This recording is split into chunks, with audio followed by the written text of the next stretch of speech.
NATO Secretary-General Jens Stoltenberg says NATO will defend every ally against every threat. The alleged threat refers to 2 brief incursions by Russian jets into southern Turkish airspace during combat missions in Syria over the weekend. Quintin Vin again.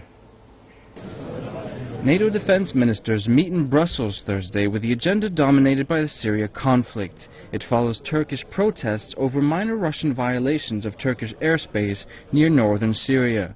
NATO Secretary-General Jens Stoltenberg said NATO is ready to deploy forces, if needed, to defend alliance member Turkey. We have seen increased turmoil, increased uncertainty, violence to the south of NATO borders in Turkey, in Syria and Iraq, bordering Turkey. And this is one of the reasons why we have increased the readiness and the preparedness of our forces, so we can be able to deploy forces. Stoltenberg talked about a troubling escalation in Russian military activity in Syria. He said defense ministers will consider the alleged implications for NATO's own security, and he called for unity within the alliance.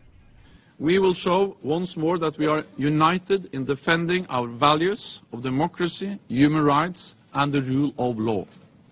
That we are committed to supporting our partners and that we are ready to defend every ally against every threat. Russian and U.S. planes are now flying combat missions over the same country for the first time since World War II, although only Russia has been given the legal permission to do so. NATO says it is eager to avoid any international escalation of the Syrian conflict.